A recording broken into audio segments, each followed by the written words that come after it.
अस्सलाम वालेकुम दोस्तों, आप सब कैसे हैं? आई होप कि आप सब खैरियत से होंगे। दोस्तों, आज के क्लास में हम लोग थर्मो रेगुलेशन इन मेंबर्स इस टॉपिक को स्टडी करने जा रहे हैं। इसमें ये topic mechanism of thermoregulation in cool temperature, यानी एक हिस्सा इसका ये है और दूसरा जो पार्ट है वो mechanism of thermoregulation in warm temperature है। और ये मैंने जो समझने वाला जो तरीक़ा है, इसका मतलब जो हेडिंग्स है वो समझाए हुए, लेकिन जो एक्चुअल नोट्स है वो भी वीडियो के आखिर में मैं आपको दिखा दूंगा, तो उससे आप याद कर लेना। लेकिन पहले ये जो हेडिंग्स है इसको देख लेना, क्योंकि इस हेडिंग्स की वजह से ही आप वो नोट याद कर पाओगे और आपके लिए याद करने में आसानी होगी। तो इसलिए पहले समझते हैं इसको। बॉडी टेम्परेचर, पहले हमारा जो बॉडी टेम्परेचर है वो समझते हैं। Mammals maintain body temperature at 36 to 38 centigrade.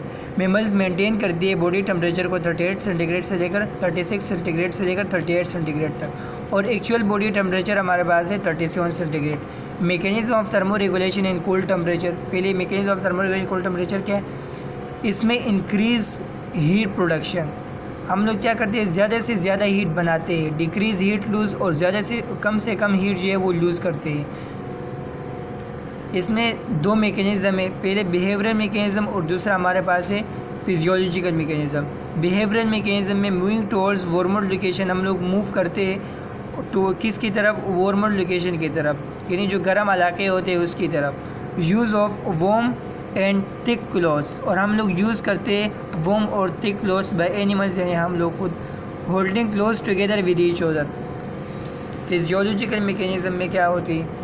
Heat production with और विदाउट श्यूरिंग, हीट का पैदा होना विद और विदाउट श्यूरिंग, यानी श्यूरिंग के साथ या श्यूरिंग के बगैर। श्यूरिंग का मतलब है बॉडी जब मूवमेंट करती है ना तो उसको शिवरिंग करते हैं, यानी जब कपकपाती है, ठीक है, तो उसको शिवरिंग कहते हैं। शिवरिंग थर्मोजेनेसिस में क्या हो जाती है? शिवरिंग थर्मोजेनेसिस में क्या होता है?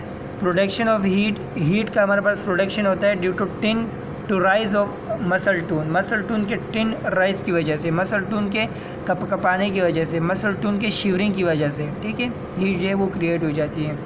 Non shivering thermogenesis, non shivering thermogenesis में क्या होता है? Production of heat due to hormonal action, heat जो है वो प्रोडक्ट हो जाती है किस चीज़ की वजह से? हार्मोनल एक्शन की वजह से। इसमें हमारे पास शिवरिंग नहीं होती। अब इसके मेथड्स, ऐसे कौन से मेथड्स है जिसमें हमारे पास क्या होती है कि बॉडी के अंदर जो है शिवरिंग नहीं होती है और फिर भी जो हीट जो है वो हमारे पास रिजर्व हो जाती है? तो इस मेथड्स, यानी 3 मेथड्स है इसके ज़रिए। पहला जो मेथड्स है वो है इरेक्शन ऑफ हेयर्स, हेयर्स का इरेक्शन होना, हेयर का हमारे पास इरेक्शन होना। हेयर्स का मतलब खड़े होना। सर्दियों में आपने नोट किया होगा कि हमारे हेयर जो है वो खड़े हो जाते हैं, तो ये किसके लिए होते हैं? तो चलो पढ़ते हैं इसको। Due to contraction of erector pili muscle, erector pili muscle जो कि हमारे स्किन में है उसकी कॉन्ट्रैक्शन की वजह से the hairs are raised, hair जो है वो राइज्ड हो जाती है इन वर्टिकल पोजीशन में, ठीक है। और ये इसलिए होता है ताकि हमारा जो बॉडी है वो ज़्यादा से ज़्यादा हीट क्या कर सके? रिज़र्व कर सके, कम से कम हीट जो है वो रिलीज़ कर सके। Reduction of blood supply towards skin, reduction होना, कमी होना ब्लड सप्लाई का टुवर्ड्स स्किन की तरफ। Reduce blood supply towards skin, reduce हो जाती है blood supply towards skin in order to reserve heat, किस चीज़ के लिए? रिजर्व हीट के लिए, हीट को महफूज करने के लिए, महफूज रखने के लिए क्या हो जाता है कि रिड्यूस हो जाती है ब्लड सप्लाई स्किन की तरफ। और ये स्पेशली लिम्स में ये नोट किया गया है कि लिम्स में ये होता है, जो है लिम्स में हमारे पास ब्लड सप्लाई की रिडक्शन होती है। अब ये सब क्यूटेनियस फैट एक्यूमुलेशन, सब मतलब नीचे, क्यूटेनियस का मतलब स्किन है, और फैट एक्यूमुलेशन मतलब फैट का एक्यूमुलेट होना, ठीक है। तो fat accumulate below the skin, fat जो है वो एक्यूमुलेट होती है below the skin because it is bad conductor of heat due to which heat reserve, क्योंकि ये फैट जो है बेड कंडक्टर है हीट का, इसलिए क्या होता है कि हीट जो है वो रिजर्व हो जाती है। अल्लाह ताला ने ऐसा सिस्टम रखा है कि सर्दियों के मौसम में एक लेयर आ जाती है हमारे स्किन के नीचे, उसको हम लोग फैट कहते हैं, ठीक है। और ये एक ऐसा लेयर होता है जो कि बेड कंडक्टर होता है हीट का, तो जिसकी वजह से कम हीट जो है वो रिलीज़ होती है और ज़्यादा से ज़्यादा हीट जो प्रोडक्ट जो हम लोग किए हुए हम लोग जो प्रोडक्शन करते हैं ज़्यादा से ज़्यादा हीट का वो रिज़र्व हो जाती है, वो महफूज हो जाती है। अब इसका दूसरा पार्ट पढ़ते हैं, mechanism of thermoregulation in warm temperature. इसमें क्या होता है, इंक्रीज़ हीट लूज़, हम लोग ज़्यादा से ज़्यादा हीट लूज़ करते हैं एंड डिक्रीज़ हीट प्रोडक्शन, और हीट की जो प्रोडक्शन है वो कम से कम करते हैं। ठीक है, गर्मियों में अमूमन यही होता है कि हम लोग हीट जो है वो लूज़ करना चाहते हैं, ज़्यादा से ज़्यादा हीट जो है वो बाहर निकालना चाहते हैं। इसमें भी ये 2 पार्ट्स पर मुश्तमिल है, बिहेवियरल मैकेनिज़्म और फिजियोलॉजिकल मैकेनिज़्म। पहले बिहेवियरल मैकेनिज़्म पढ़ते हैं। Behavioural mechanism, moving towards cold location, हम लोग मूव करते हैं कोल्ड लोकेशन की तरफ। कोल्ड मतलब जो ठंडे इलाके होते हैं उसकी तरफ हम लोग जो है वो मूवमेंट करते हैं। Use of thin clothes by human, और जो थिन क्लॉथ्स होती है यानी जो छोटे यानी जो हल्के हल्के कपड़े होते हैं हम लोग वो पहनते हैं।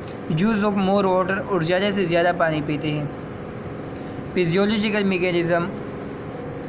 मैकेनिज़्म में क्या होता है, it occurs by following method, ये इसमें फॉलोइंग मेथड यानी ये जो है वो हो जाता है फॉलोइंग मेथड की मदद से। वेज़ोडाइलेशन, इसमें वेज़ोडाइलेशन हो जाती है। Dilation of vessels occurs due to which the blood supply towards skin increases and more heat loose.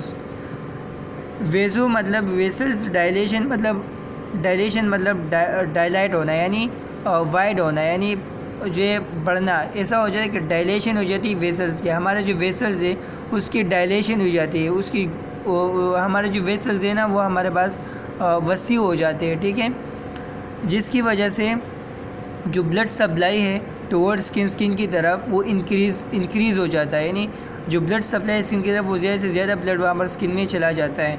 And more heat loose, और ज़्यादा से ज़्यादा हीट जो है वो हमारे पास लूज़ हो जाती है। अब इसमें स्वीटिंग, इवापोरेटिव कूलिंग ओकर bye means of secreting sweet. हमारे पास इवापोरेटिव कूलिंग जो है वो होती है किस चीज़ की वजह से, जब सिक्रेट होती है स्वीट जो है वो हमारे बॉडी से सिक्रेट होती है। इवापोरेशन जो इवापोरेटिव कूलिंग इफेक्ट है ये हम लोग फील करते हैं, महसूस करते हैं। ठीक है, लोअरिंग ऑफ हेयर्स का हमारे पास लोअरिंग होना due to relation of erector pili muscle, lowering of hairs occurs thus more heat lose. क्या होता है कि इरेक्टर ऑफ पैली मसल जो है वो इसकी रिलेशन हो जाती है। कॉन्ट्रैक्शन का मतलब उसका हमारे पास कॉन्ट्रैक्शन का मतलब ये है कि उसका हमारे पास क्या होना, फूलना यानी उसका हमारा खड़ा होना। ठीक है, जिसके हम लोग इरेक्शन ऑफ हेयर्स पढ़ रहे थे। अब रिलेशन का मतलब बैठ जाना, यानी हेयर्स का हमारे पास क्या होना, हेयर्स का हमारे पास नीचे आ जाना, उसको रिलेशन कहते हैं। और इसमें हमारे पास thus more heat is loosed, और ज़्यादा से ज़्यादा हीट जो है फिर लूज्ड हो जाती है, यानी चली जाती है, रिलीज़ हो जाती है बॉडी से। मेटाबॉलिज़म, पहले मेटाबॉलिज़म के वर्ड्स को समझते हैं। ये केमिकल रिएक्शन है जो कि हमारे बॉडी में होती है, किस चीज़ के लिए, हीट और एनर्जी को पैदा करने के लिए। ठीक है, the rate of metabolism decrease in warm temperature में, गर्मी में हम लोग द रेट ऑफ मेटाबॉलिज़म मतलब मेटाबॉलिज़म की जो स्पीड है वो डिक्रीज़ हो जाती है। Thus less heat production occurs, तो फिर क्या होता है कि कम से कम हीट जो है वो प्रोडक्ट होती है। गर्मियों में हम लोगों का मतलब इतना ज़्यादा भूख नहीं लगता। क्यों भूख नहीं लगता? क्योंकि हमारे बॉडी में जो मेटाबॉलिज़म जो प्रोसेस है वो ज़्यादा से ज़्यादा नहीं होती, हीट को मेंटेन करने की वजह से। अब सब cutaneous fat accumulation of fats below the skin also decreases, और जो एक्यूमुलेशन है फैट्स का जो जमा होना है स्किन के नीचे, जो फैट्स जो वो जमा होते हैं सर्दियों में, वो भी डिक्रीज़ हो जाती है।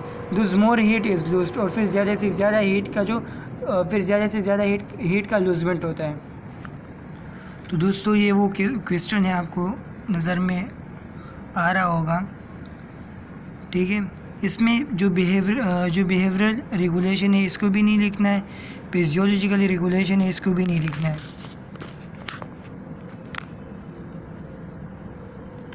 और बाकी mechanism of thermoregulation in cool temperature जो मैंने आपको समझाया है ये भी देखा हुआ है डिटेल से।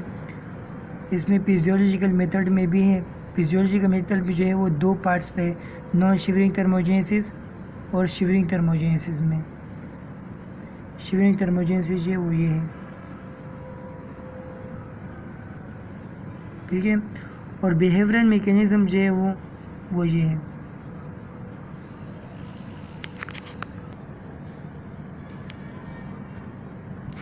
दोस्तों इसमें हमारे पास इसका दूसरा mechanism of thermoregulation in hot temperature, अब ये दूसरा पार्ट है इसका।